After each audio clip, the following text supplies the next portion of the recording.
Hello, friends. Welcome to Heidi's Colorful Colorado. I'm your host, Heidi Ganal, a wife, mom of four, CU Regent, and the founder of Camp Bow Wow and the She Factor. With a passion for keeping the spirit of our state alive and well, I started this podcast to bring the people of Colorado together to celebrate the amazing state we call home. Come along on this journey with me as I travel across our old country roads in my vintage RV, interviewing folks that embody the true spirit of the Rocky Mountains. From the Front Range to the mile-high city to the wild west of southern Colorado, we'll celebrate the history, beauty, and Coloradans that make this place the colorful state it is. Each week, you'll meet people trailblazing the way for an even more colorful future for us all, making a huge difference along the way. Are you ready for a Rocky Mountain ride? Let's do this, Colorado.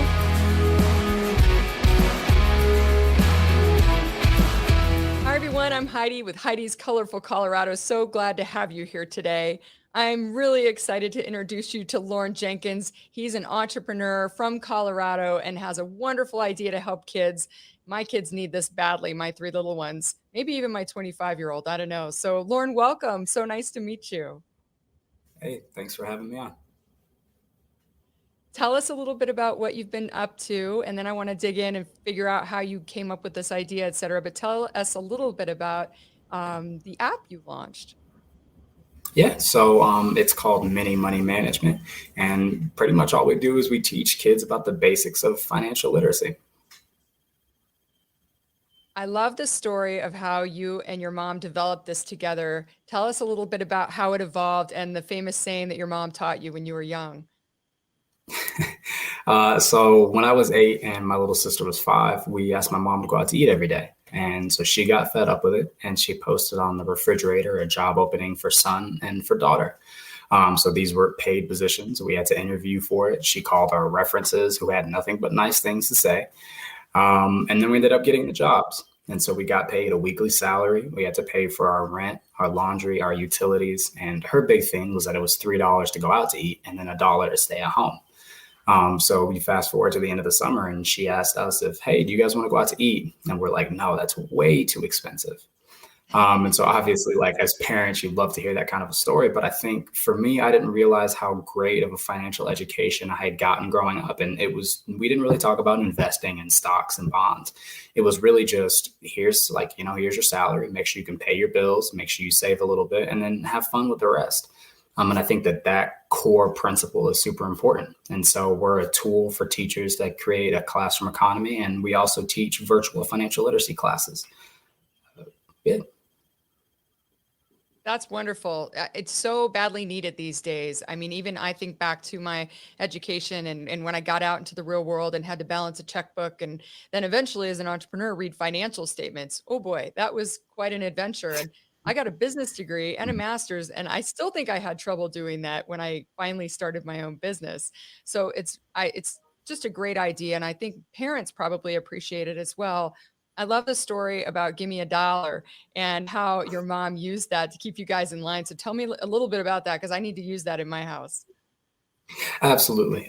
So that's kind of what we put into the classroom economy side of things. So my mom, she pretty much used it as a parenting tool.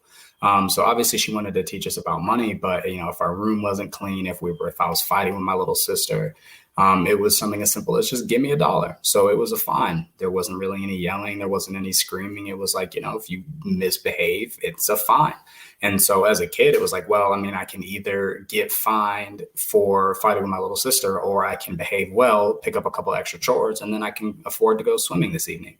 So I think like as a kid, you just made that connection of like the better you behave, the more money you'll get. And then as a parent, she was like, that was probably the most peaceful summer she had in the house. So it worked out for everybody. All right, starting tomorrow, I'm implementing this program in my house. I also went online and looked at the classes, et cetera. I'm going to go ahead and sign each of them up. I have twins. They're almost 9 and an 11-year-old. So they're your perfect target market, and myself as a parent as well, especially with all this homeschooling stuff. It's been hard to navigate what we teach them when, how much time we spend on what, trying to stay organized. It's a lot.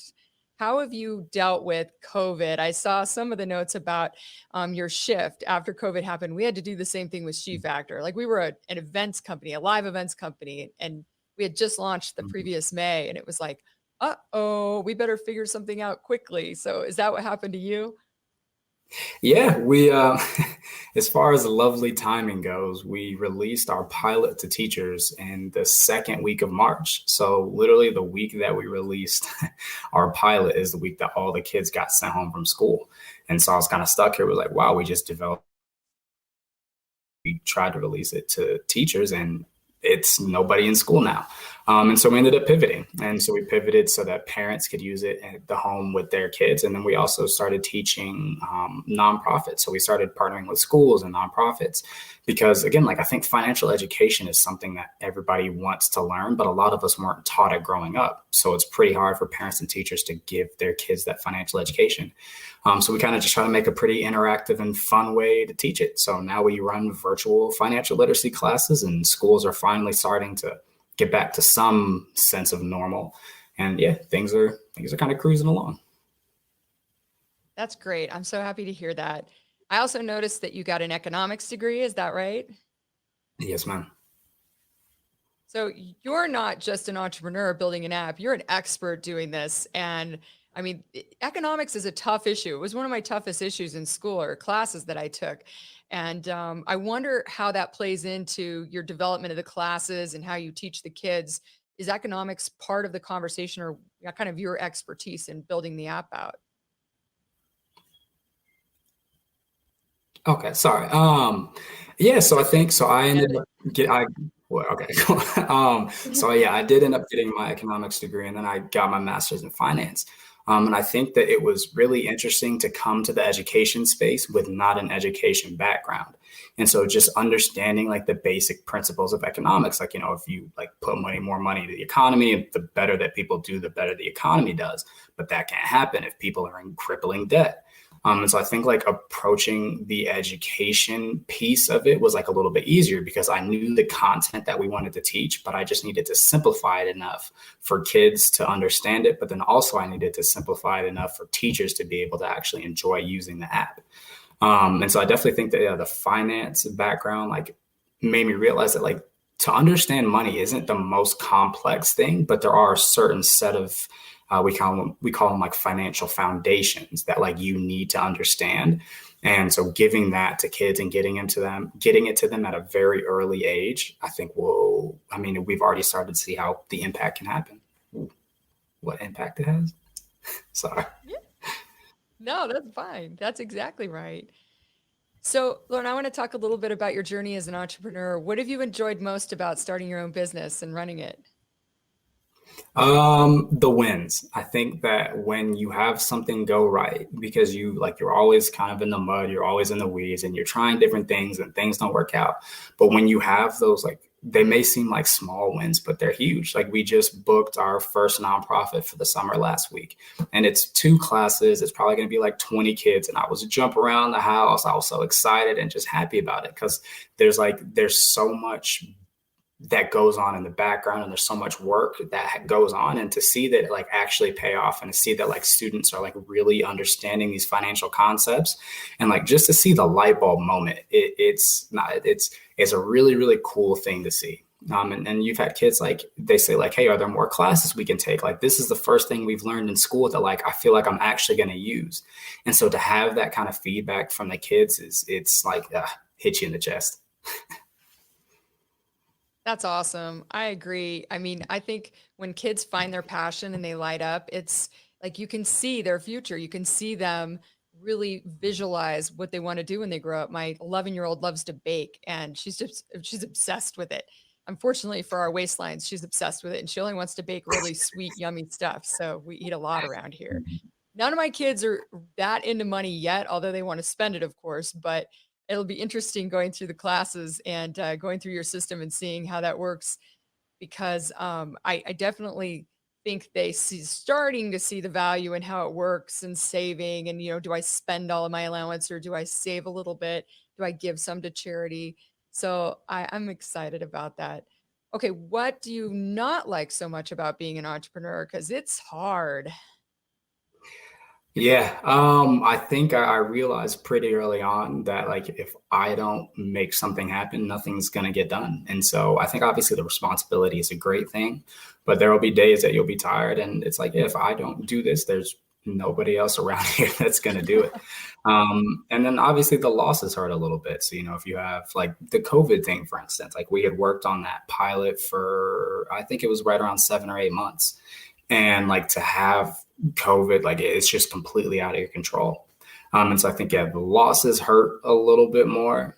It's definitely a lot more stressful. Like I'd say probably 80% of many money has been built between the hours of like 3 a.m. and like 6 a.m. because I'll just get these ideas and I won't be able to sleep. And I'm like, well, I might as well get up and get them out.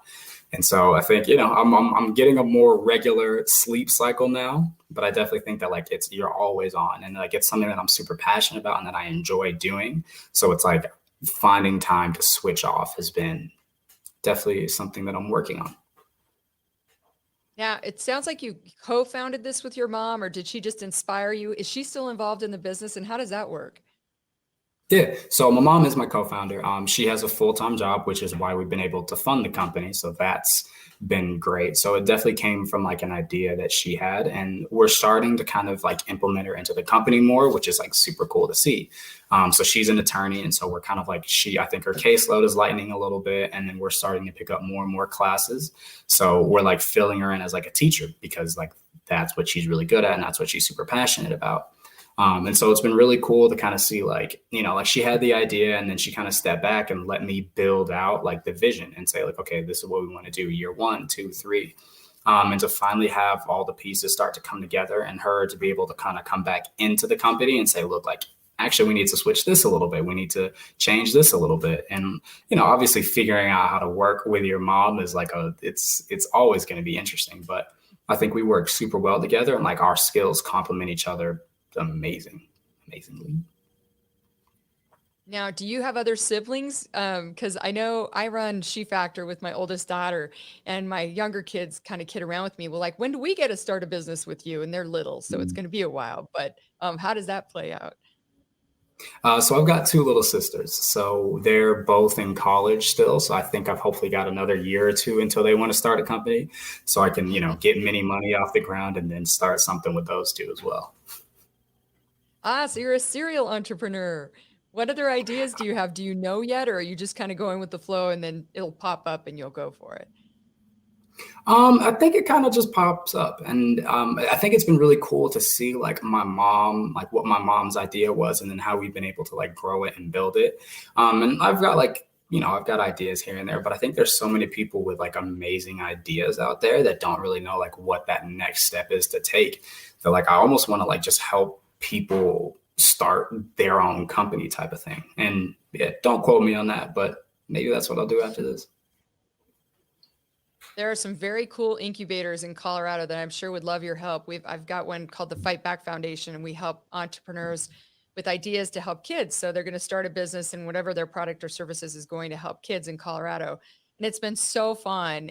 And I'm from franchising is my background, and that's one of the things I loved about franchising was being able to help other people start a business and do what they love, hanging out with dogs all day at Camp Bow Wow. And it filled my tank. It was really fun, and I liked that part of the business. So I think you'll love it. Sounds like you're already helping create some future entrepreneurs through your program. So that's exciting.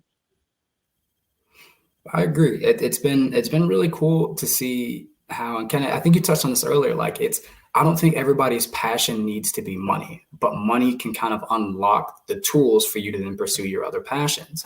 And so we'll be in these classes and we'll get like the basics out, and then we've got kids asking, well, okay, like what if I wanted to start my own shoe wear company? What kind of finances would I need there? Or like what if we wanted to start something at our high school to do this and that? Like what finances would we need?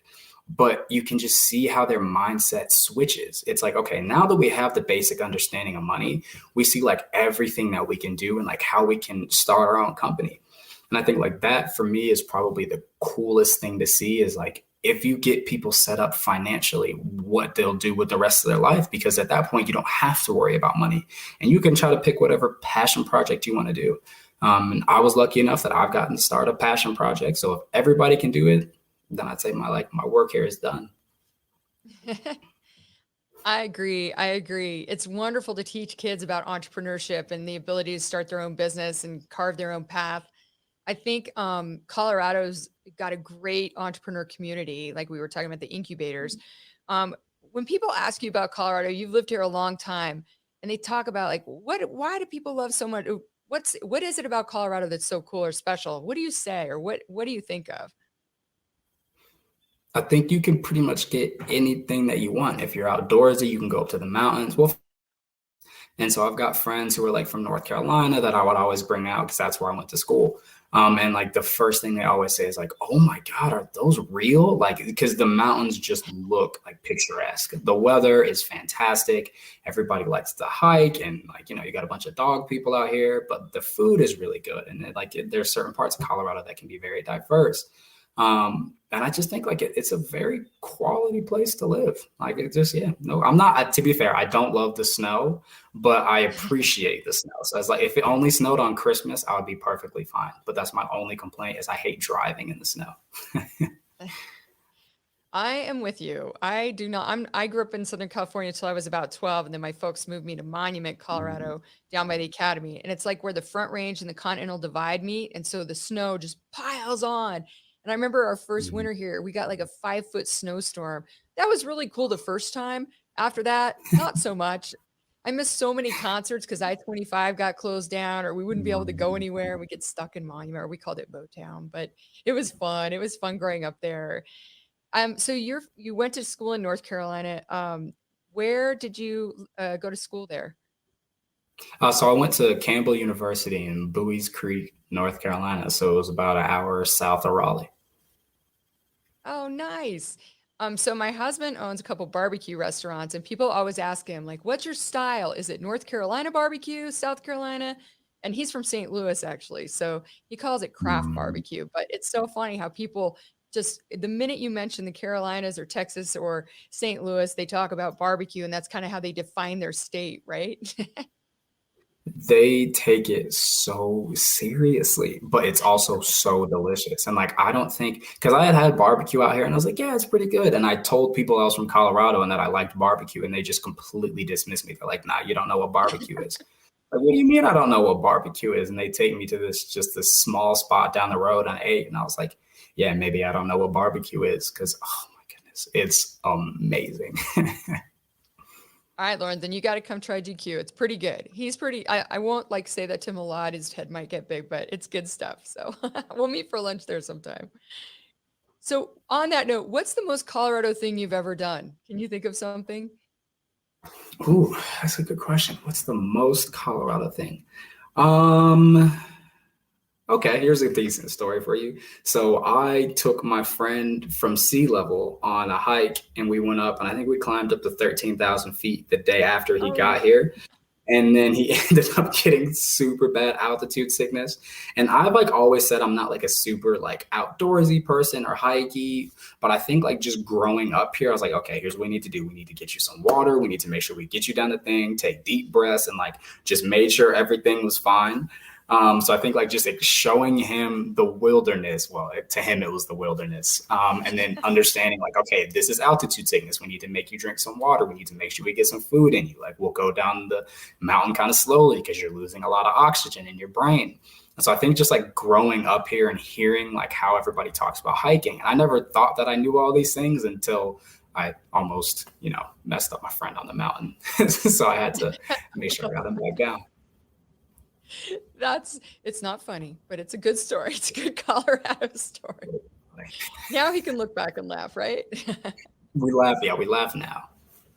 All right, Lauren. So to wrap things up, what are a couple tips that you have for parents that are just starting to talk to their kids about money? Like, how can they ease in and certainly tell them how they can get engaged with your program? Mm. So we just put out a new update. And I think the best way to talk to your kids about money is understand like how you feel about money. Like it's not just dollars and cents. There's an emotional piece, there's an emotional aspect that goes behind everything that you do with money.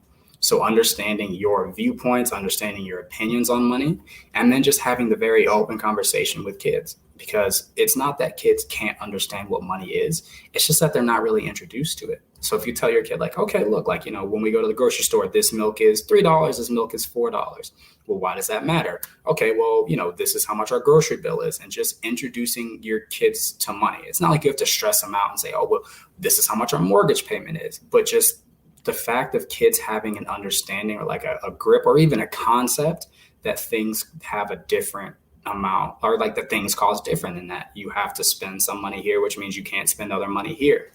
And the best way, if you would like to sign your kids up for a class, is go to minimoneymanagement.com, and we are going to be hosting virtual classes all summer. So, but. That's great. I am so excited for you and so grateful that you're part of our community here in Colorado and doing such wonderful things for our children. I really appreciate you. And I think you've got other big things in store for you. I think you're going to create lots of businesses and help lots of kids start businesses. So I'm excited to see how that goes, and definitely want to meet up for some barbecue at some point and have some lunch and talk about how it's going and share some war stories about being an entrepreneur. I will definitely take you up on that barbecue offer. And yeah, no, I'm excited. And thank you so much for having me on. This is really cool. Thank you for joining us today on Heidi's Colorful Colorado. If you enjoyed this conversation, don't forget to rate, review, and subscribe. And definitely follow me on Instagram to keep up with my latest adventures. In the meantime, happy trails from me, Heidi Ganahl.